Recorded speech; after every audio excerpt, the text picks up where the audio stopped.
So hello बच्चों, this is once again जजाति पाल। कल हम एक शकील आज़मी जी का एक वीडियो देख रहे थे। आपको पता है कि वो शकील आज़मी जी बहुत बड़े शायर हैं। तो वहाँ पे उनका एक शेर है,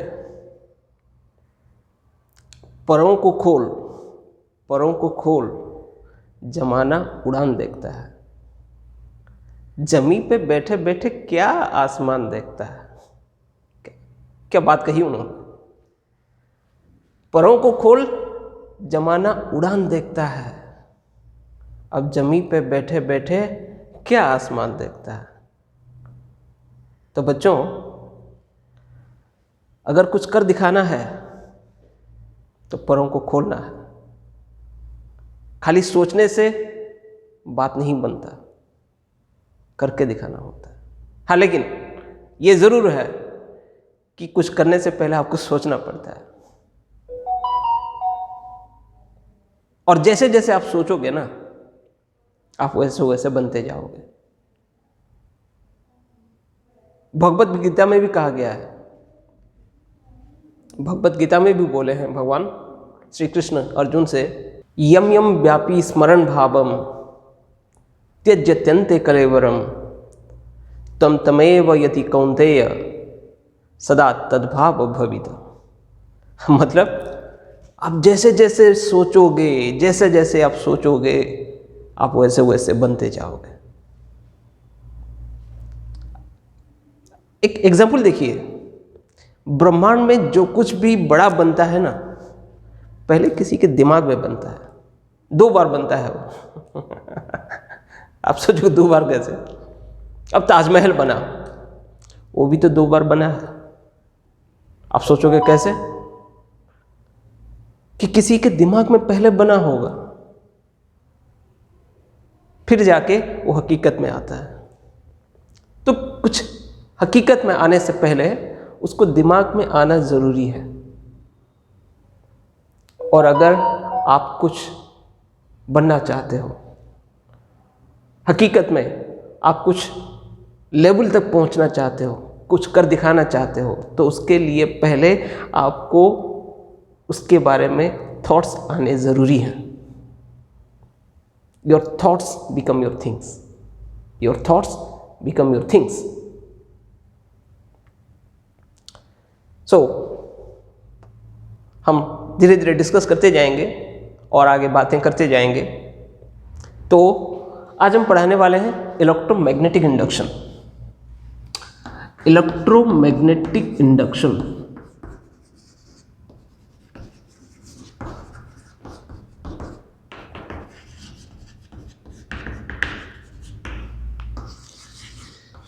ये सब भी इलेक्ट्रोमैग्नेटिक इंडक्शन जो बोल रहे हैं यहाँ पे, ये सब भी सोचने का नतीजा है। तो इसीलिए हम शुरू किए सोचने से कि एक टाइम था जब कई लोग इस कोशिश में लगे थे कि कैसे करंट का एक अनंत सोर्स क्रिएट किया जा सके, कैसे एक सोर्स बनाया जा सके जो कभी खत्म ना हो। तो कुछ लोग ये कोशिश में लगे थे कि कैसे लाइट से करंट को बनाया जाए। कुछ लोग इस कोशिश में लगे थे कि कैसे साउंड से करंट को बनाया जाए। कुछ लोग ऐसे भी लगे थे कि कैसे मैकेनिकल एनर्जी से कन्वर्ट किया जाए करंट, क्योंकि उससे पहले जो करंट का सोर्स था बैटरी ही था। और बैटरी का लिमिटेशन यह है कि कुछ दिन बाद यूज़ करने के बाद वो ख़त्म हो जाते, ख़राब हो जाता है, उसको रिप्लेस करना पड़ता है बार बार। तो ये कोशिश में लगे थे कि कैसे करके एक करंट का एक अनंत सोर्स मिल सके। तो इसके चलते कई सारे एक्सपेरिमेंट चला, कई सारे वैज्ञानिक, कई सारे साइंटिस्ट इस काम में लगे थे। ज़्यादा दूर की बात नहीं है, बस 300-400 साल के अंदर ही है। यानी 400 साल की बात अगर करें तो विद इन 400 ईयर के बीच ही है। तो इसमें पहला कामयाबी मिला एक जनाब को फैराडे साहब, माइकल फैराडे,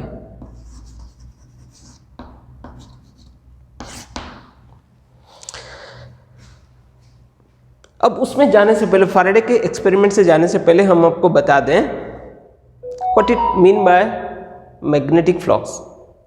मैग्नेटिक फ्लक्स मतलब क्या है कि the number of field lines, the number of और the count of magnetic field lines passing through a given surface, एक सरफेस के थ्रू जितना number of magnetic field lines pass करे उसी को कहा जाता है magnetic flux through this loop. अच्छा, आपको याद होगा इलेक्ट्रिक फ्लक्स अपन पढ़े थे, electric flux phi is equal to क्या था, हाँ, phi is equal to E dot S, और अपन इसको ऐसे भी लिखते थे ई डॉट डी एस का integration, E dot D S का इंटीग्रेशन। अच्छा, तो फ्लक्स अगर यह है, ये इलेक्ट्रिक फ्लक्स कहा गया था। सिमिलरली मैग्नेटिक फ्लक्स क्या लिखे, magnetic flux is equal to, इसको रिप्लेस करें, इलेक्ट्रिक फील्ड के बदले अपन रिप्लेस किए magnetic field B dot S. सोचिए थोड़ा, इसका यूनिट क्या लिखें, हाँ, यूनिट क्या लिखें इसका, बी डॉट एस का, बी का यूनिट है टेस्ला और एस का यूनिट है मीटर स्क्वायर। तो obviously tesla into metre square बोलिए, या फिर इसको कहा जाता है, इसका यूनिट कहा जाता है वेबर, WEBER। ये भी एक साइंटिस्ट के नाम पे बना है। इसको अपन ऐसे भी लिख सकते हैं integration of B dot D S, integration of B dot D S, ठीक है। अच्छा, अब देखें,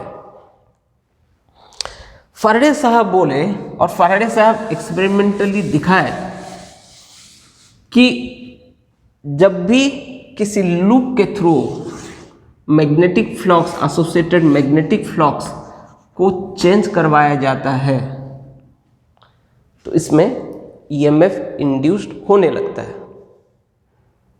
मतलब इसके तरफ एक मैग्नेट को नजदीक लाएं, इस लूप की तरफ एक मैग्नेट को लाया जाए,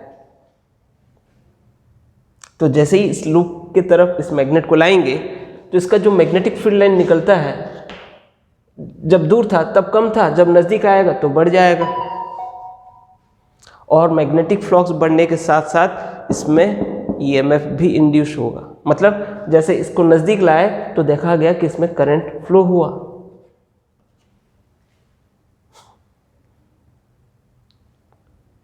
तो बोले रुको रुको रुको, एक काम करते हैं, इसको फिक्स करके इसको दूर से नज़दीक लाते हैं, तो देखें ईएमएफ इंड्यूस हो रहा है कि नहीं, तब भी हुआ। अच्छा, फिर क्या किए, एक काम करते हैं, इसको फिक्स कर दिए, इसको दूर लें तो ईएमएफ इंड्यूस होगा कि नहीं, तब भी देखे हो रहा है। इसको फिक्स किए, इसको यहां से दूर लिए तो भी ईएमएफ इंड्यूस हुआ। तो ये तो मस्त चीज है। क्यों? क्योंकि यही था सोर्स ऑफ करंट। अनंत समय तक, जब तक आप इसको मूव कराते रहो तो इसमें करंट फ्लो होता रहेगा। अच्छा, सेकेंडली और देखें, इस मैग्नेट को यहां पे फिक्स करके अगर इसको रोटेट करें तो भी ईएमएफ इंड्यूस हुआ। नहीं, इस मैग्नेट को फिक्स करके अगर इसको रोटेट किया जाए अबाउट दिस एक्सिस तो भी ईएमएफ इंड्यूस हुआ। तो फैराडे सोचे क्या करें कि कैसे इसको समराइज किया जाए। तो बोले कि whenever the magnetic flux linked with a coil changes, an EMF is induced in it।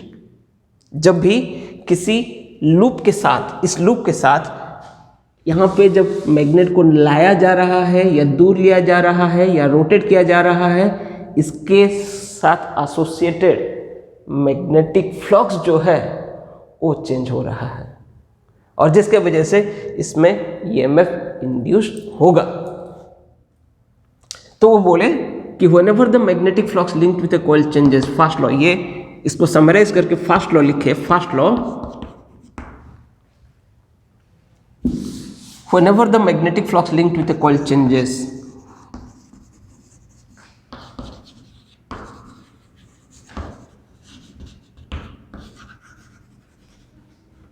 linked with a coil changes, an EMF is induced in it.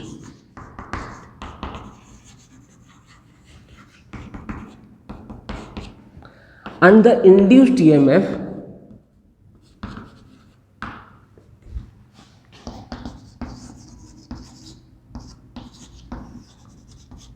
continues to flow in the coil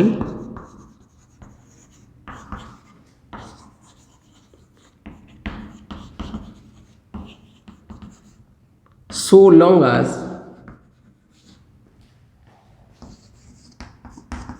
the change in magnetic flux continues.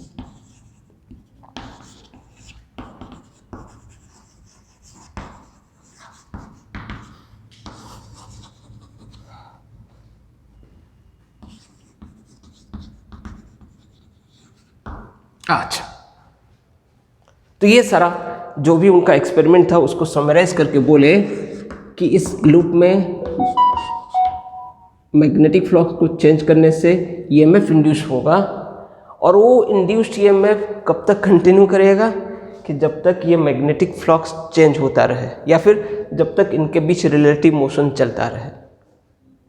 ये था Faraday's का first law, first observation के basis पे ये first law.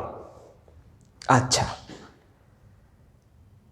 लोग पूछे EMF तो induce होगा, ठीक है, क्या इस मैग्नेट को हम धीरे धीरे लाएं इसके नज़दीक, अगर इसको धीरे धीरे धीरे धीरे लाया जाए, क्या इसमें ईएमएफ इंड्यूस होगा?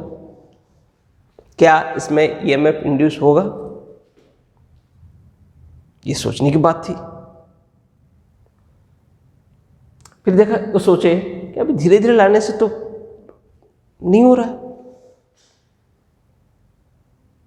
नहीं, बोले कि होता होगा, शायद कम होता होगा। तो इसलिए बोले कि इसमें जो ईएमएफ इंड्यूस होगा वो डिपेंड करेगा कि कितना जल्दी जल्दी इसको मूव करवाया जा रहा है, या फिर ऐसे बोलिए the EMF induced in the loop is directly proportional to the rate of change of magnetic flux linked with the coil. ठीक है, the EMF induced in the loop is directly proportional to the rate of change of magnetic flux linked with the coil.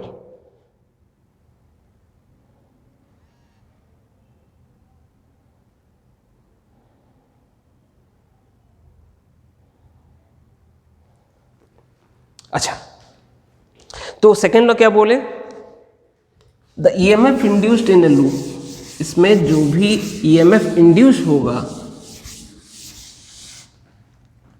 Second law, the EMF induced in A loop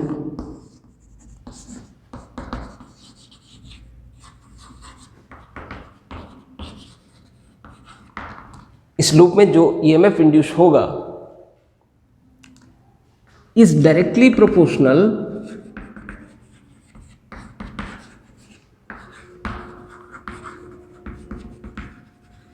directly proportional to the rate of change of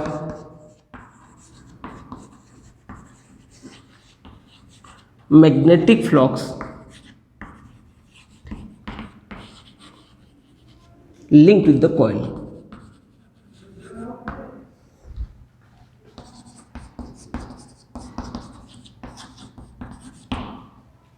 The EMF induced in a loop is directly proportional to the rate of change of magnetic flux linked with the coil. यानी coil में magnetic flux जितना जल्दी जल्दी change होगा उसमें उतना ज़्यादा EMF induce होगा।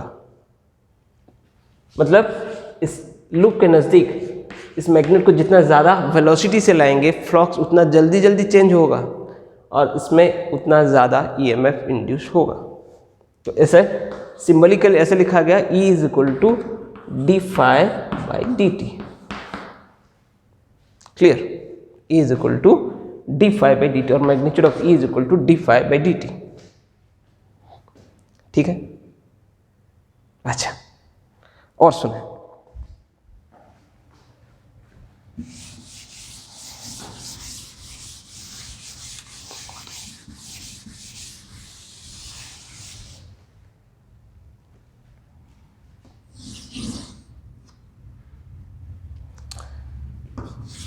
अब आगे सुने। इस लूप के नज़दीक जब अपन इसको लाते हैं तो करंट इंड्यूस होता है, दूर लेने से भी करंट इंड्यूस होगा, इसको रोटेट करेंगे तो भी इंड्यूस होगा। लेकिन कैसे? करंट क्लॉकवाइज फ्लो होगा या एंटी क्लॉकवाइज फ्लो होगा? जब फैराडे साहब से पूछा गया कि भाई बताओ, तो तुरंत ठीक से बोल नहीं पाई, यार ये अजीब दास्तान है। जब ये नज़दीक जाता है तो करंट एंटी क्लॉकवाइज फ्लो होता है, जब ये दूर जाता है तो क्लॉकवाइज फ्लो होता है, जब घुमाते हैं तो भाई करंट का डायरेक्शन कुछ चेंज होता रहता है। वो थोड़ा मुश्किल में पड़ गए कि क्या करें। फिर इस पे बड़ा डिस्कशन चला, बहुत एक्सपेरिमेंट चला। फिर फाइनली लेंथ साहब को कंक्लूजन मिला। वो क्या बोले कि the direction of induced EMF, इसमें इंड्यूस्ड ईएमएफ होने की वजह से जो करंट फ्लो होगा, the direction of induced EMF it such that it opposes the very cause which produces it. जिस कॉज के वजह से ये ईएमएफ इंड्यूस होगा इसमें, वो इंड्यूस्ड ईएमएफ उसी कॉज को ही अपोज करेगा। मतलब बता रहे हैं, सुनिए। ये लूप है, इसके नज़दीक अपन नॉर्थ पोल ला रहे हैं, तो इसके ये फेस में करंट कैसे इंड्यूस होगा? तो ये फेस में ये चाहेगा कि मैग्नेटिक फ्लक्स चेंज ना हो, यानी ये नॉर्थ पोल इसके तरफ ना आए। इसके तरफ ना आने के लिए ये क्या करेगा? यहाँ पे नॉर्थ पोल इंड्यूस करना चाहेगा। और अगर यहाँ पे नॉर्थ पोल इंड्यूस होना है तो करंट कैसे फ्लो होगा? Anti clockwise. इस फेस से देखें तो सिमिलरली इसको जब दूर लेंगे तो भी फ्लक्स चेंज होगा। दूर लेंगे जब तो भी फ्लक्स चेंज होगा और तो भी ईएमएफ इंड्यूस होगा। तो कैसे ईएमएफ इंड्यूस होगा? जब दूर लेंगे तो इसमें कैसे ईएमएफ इंड्यूस होगा? इसमें जो भी इंड्यूस्ड ईएमएफ होगा वो चाहेगा कि ये नॉर्थ पोल इससे दूर ना जाए, तो उसको रोकने के लिए ये क्या करेगा? नॉर्थ पोल को रोकना चाहेगा। नॉर्थ पोल को रोकने के लिए यहाँ पे ये साउथ पोल इंड्यूस करेगा, और साउथ पोल इंड्यूस करने के लिए करंट कैसे फ्लो होगा इसमें? क्लॉकवाइज। ये इसको रोकेगा, साउथ पोल इंड्यूस करके इसको रोकना चाहेगा। I hope it is clear. अच्छा, तो लेंस लॉ लिख लें। Lenz law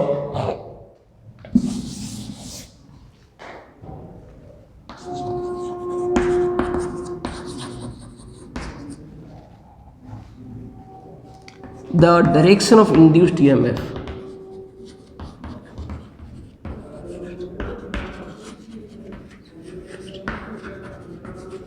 is such that the direction of induced EMF is such that it opposes the very cause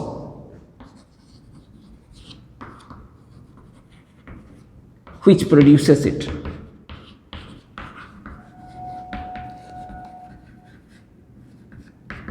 Which produces it. The direction of induced EMF is such that it opposes the very cause that produces it. ठीक है? अच्छा, कुछ छोटा हो गया नहीं? चलो next time बड़ा करके लिखते हैं।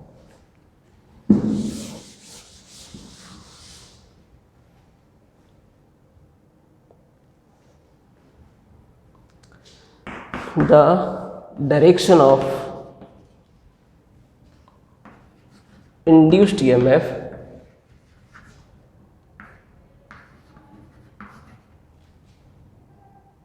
opposes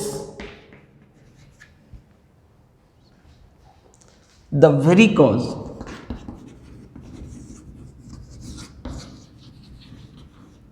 which produces it.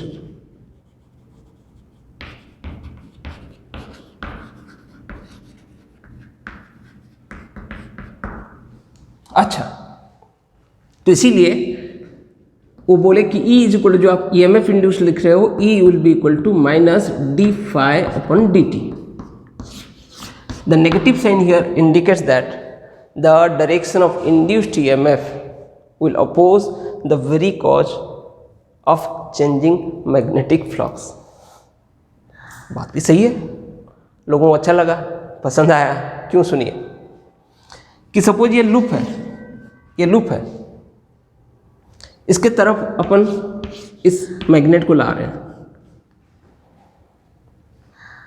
अगर इस मैग्नेट को इसके तरफ लाया जा रहा है, इसमें EMF इंड्यूस होगा, तो मतलब कुछ करंट इसमें क्रिएट होगा. और अगर करंट फ्लो हो रहा है तो यहाँ पे कुछ एनर्जी क्रिएट हो रहा है. अभी ये एनर्जी कहाँ से आएगा? एनर्जी तो remain conserve. Energy can neither be created nor be destroyed. अगर ये एनर्जी कंजर्व है तो इसमें कहाँ से इंड्यूस होगा? हाँ, ये मैग्नेट क्योंकि इसके तरफ आ रहा है, वहाँ पे कुछ एनर्जी लॉस करना चाहिए. अब ये एनर्जी लॉस क्यों करेगा? हाँ, क्योंकि ये कुछ मैग्नेटिक फोर्स क्रिएट करेगा जिसके अगेंस्ट में इसको मूव करने से यहाँ पे कुछ एनर्जी डिसिपेट होगा. तो मतलब इस मैग्नेट को अंदर लाने के लिए या फिर दूर लेने के लिए आपको जो वर्क करना पड़ता है, that work appears as current in this loop और appears as electric energy in this loop. And that's why it is said that the Lenz's law is in accordance to the law of conservation of energy. यानी एक loop के through associated magnetic flux को change करने के लिए जो भी work करना पड़ता है, वही वर्क उसमें इलेक्ट्रिक एनर्जी होके क्रिएट होता है. Is that clear? चलो कुछ ओरल क्वेश्चंस में आते हैं.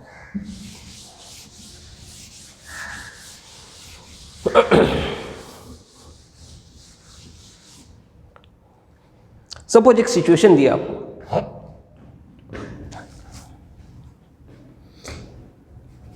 फर्स्ट इलस्ट्रेशन, यहाँ पे magnetic field cross cross cross cross cross cross cross cross cross cross cross cross cross, मतलब मैग्नेटिक फील्ड का डायरेक्शन है इनवर्ड. और इसी मैग्नेटिक फील्ड के अंदर अपन एक लूप रखे हैं, ऐसे सर्कुलर लूप. तो सवाल यह है कि अगर अपन ये मैग्नेटिक फील्ड को कम करने लगे, घटाने लगे, तो इसमें करंट कैसे इंड्यूस होगा? इस मैग्नेटिक फील्ड को अगर अपन घटाने लगे तो इस लूप में करंट कैसे इंड्यूस होगा? सोचें. हाँ, बता रहे हैं, सुनिए.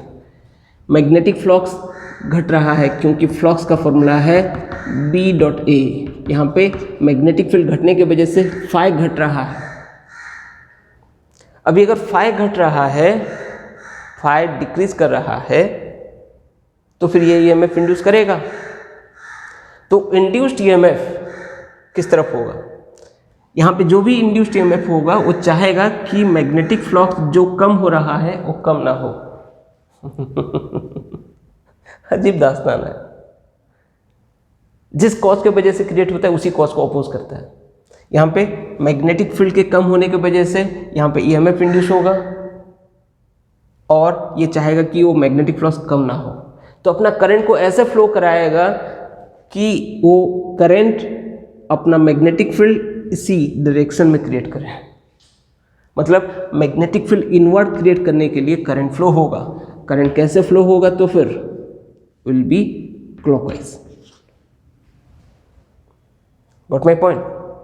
सिमिलरली अगर हम बोलते सेकेंड इलस्ट्रेशन, इस लूप को अगर बाहर लाया जा रहा है, इस लूप को हम बाहर ला रहे हैं ऐसे, तो EMF कैसे इंड्यूस होगा इसको बाहर लाने से? हाँ बोलिए. एग्जैक्टली इसको जब बाहर ला रहे हैं, again magnetic flux is decreasing, क्योंकि नंबर ऑफ और count of magnetic field lines passing through this loop is decreasing. तो मैग्नेटिक फ्लक्स अगर डिक्रीज कर रहा है तो यहाँ का जो मैग्नेटिक फील्ड है वो, यहाँ पे जो करंट है वो चाहेगा कि मैग्नेटिक फ्लक्स डिक्रीज ना करे। तो अप्लाइड मैग्नेटिक फील्ड को वो मतलब करंट ऐसे फ्लो होगा कि वो चाहेगा कि मैग्नेटिक फील्ड कम ना हो। तो अंदर की तरफ मैग्नेटिक फील्ड क्रिएट करने के लिए, क्योंकि magnetic field applied magnetic field अंदर की तरफ है, तो वो अपना खुद का मैग्नेटिक फील्ड अंदर की तरफ क्रिएट करना चाहेगा, जिसके वजह से इसमें करंट फ्लो होगा ऐसे क्लॉकवाइज। इसको अगर बाहर से अंदर ला रहे हो, सोचिए, इसको अगर बाहर से अंदर लाया जा रहा हो तो वही बात है, यहाँ पे फ्लक्स बढ़ेगा। फ्लक्स बढ़ने से ये ईएमएफ इंड्यूस जो होगा वो चाहेगा कि फ्लक्स ना बढ़े। फ्लक्स ना बढ़ने के लिए, यानी उस फ्लक्स को रोकने के लिए इसमें करंट कैसे इंड्यूस होगा? ऐसे इंड्यूस होगा कि अप्लाइड मैग्नेटिक फील्ड को अपोज कर सके। यहाँ पे मैग्नेटिक फील्ड इनवर्ड है, यहाँ पे मैग्नेटिक फील्ड इनवर्ड है, उसको अपोज करने के लिए ये बाहर की तरफ मैग्नेटिक फील्ड बनाएगा। तो बाहर की तरफ मैग्नेटिक फील्ड बनाने के लिए इसमें करंट कैसे इंड्यूस होगा? सोचें, बाहर की तरफ करंट फ्लो होगा anti clockwise. Got my point? अच्छा, कुछ और ओरल क्वेश्चंस पे आते हैं। यहाँ पे यह है magnetic field, dot dot dot dot dot dot dot dot dot dot dot.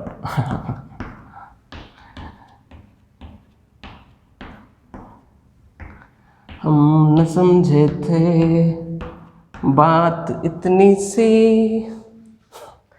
है, ख्वाब शीशों के दुनिया पत्थर की।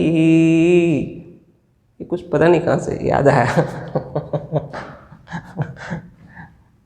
लेकिन याद रखें, ख्वाब सोते हुए मत देखिए। अगर आप ख्वाब देखते हो तो उसका पूरा करने का हौसला भी रखना, क्योंकि किसी महान आदमी ने कहा था, ख्वाब वो होते हैं जो आपको सोने नहीं देते। ख्वाब वो नहीं जो आप सोने के बाद देखते हो, ख्वाब तो वो हैं जो आपको सोने नहीं देते। ठीक है, फिलहाल कहानी अपार्ट। सपोज ये आपको बोले एक मैग्नेटिक फील्ड है जो कि एक्सटेंड होता है, extended up to a distance, बोले कितना, 20 मीटर। ठीक, हम यहाँ पे एक लूप को, ऐसे रेक्टेंगुलर लूप को इसके अंदर ला रहे हैं, इसके अंदर ला रहे हैं। तो जब इसको अंदर लाएंगे, मान लीजिए इसका लेंथ है 10 मीटर, इसका वेलोसिटी है 5 सेकेंड। ये ABCD। तो इसको जब धीरे धीरे अंदर लाएंगे, सवाल यह है कि कितने सेकंड तक इसमें ईएमएफ इंड्यूस होगा। पहला सोचिए, हाँ, थोड़ा स्क्रीन को पॉज करिए और सोचिए। देखिए, जब इसको अंदर लाया जाएगा, इसको अंदर लाया जाएगा, ये अंदर आने से फ्लक्स बढ़ता रहेगा, बढ़ता जाएगा। ये अंदर आ रहा है ना, तो ये फ्लक्स अंदर आने से ये फ्लक्स बढ़ता जाएगा इसके अंदर। कितने सेकंड तक बढ़ेगा और कितने सेकंड तक चेंज होगा? जितने सेकंड तक चेंज होगा उतने सेकंड ही तो ईएमएफ इंड्यूस होगा। कितने सेकंड तक ये ईएमएफ इंड्यूस होगा, यानी कितने सेकंड तक, इनडायरेक्टली पूछा जा रहा है कितने सेकंड तक फ्लक्स इसके अंदर बढ़ेगा। ये आर्म यहाँ से यहाँ तक पहुँचने तक ईएमएफ इंड्यूस होगा। सोचें कि जब तक ये पूरा यहाँ तक ना आ जाए, है कि नहीं, जब तक ये पूरा लूप यहाँ से यहाँ तक ना आ जाए, इसके अंदर ना आ जाए, तब तक फ्लक्स बढ़ेगा और तब तक इसमें ईएमएफ इंड्यूस होगा। हम थोड़ा ये 10 सेंटीमीटर 10 मीटर जो लिए हैं इसको थोड़ा 20 थोड़ा बढ़ा देते हैं, dot dot dot dot dot dot. अब इसको अंदर लाया जा रहा है। इसका स्पीड है 5 मीटर पर सेकेंड और लेंथ है 10 मीटर। तो इसको पूरा अंदर आने के लिए टाइम लगेगा 10/5 2 सेकेंड। 2 सेकेंड तक ये जब तक यहाँ पे ना आ जाए इसमें EMF इंड्यूस होता रहेगा। अभी आप बोलोगे ये बड़ा हो गया कैसे? अरे हम ड्रॉ किए हैं बस, चलो मिटा दिए, ठीक। ओके, ये लूप जब यहाँ से यहाँ तक ना आ जाए तब तक EMF इंड्यूस होगा और इसको इस पोजीशन तक आने के लिए टाइम लगेगा 2 सेकेंड। हम पूछे अगले 2 सेकेंड तक क्या ये इसमें EMF इंड्यूस होगा? सोचें, अगले 2 सेकेंड तक, अगले 2 सेकेंड में ये यहाँ पे आएगा क्योंकि ये टोटल लेंथ है 20, ये है 10, तो ये पूरा यहाँ पे आएगा। तो अगर ये यहाँ पे आया तो यहाँ से यहाँ तक आने के लिए टाइम कितना लगेगा? ये 10, ये 10, तो अगले 2 सेकंड तक इसमें EMF इंडक्शन 0 रहेगा। क्यों? क्योंकि अगले 2 सेकंड तक उसमें कोई फ्लक्स चेंज नहीं हो रहा है, फ्लक्स कांस्टेंट है। अगर फ्लक्स कांस्टेंट है तो EMF induced E is equal to d∅dt। Phi अगर कांस्टेंट है तो EMF इंडक्शन 0। ठीक, जब इसको बाहर लेंगे, इसको यहाँ से बाहर लिया जाएगा तो वापस फ्लक्स घट रहा है तो वापस इसमें EMF इंड्यूस होगा। ठीक है, so these are some oral questions. इसके नेक्स्ट पार्ट में हम फिर से डिस्कस करेंगे इसके फर्दर क्वेश्चंस और कितना EMF इंड्यूस होता है किसी लूप में, रॉड को रोटेट करने से EMF कितना इंड्यूस होता है उसके बारे में।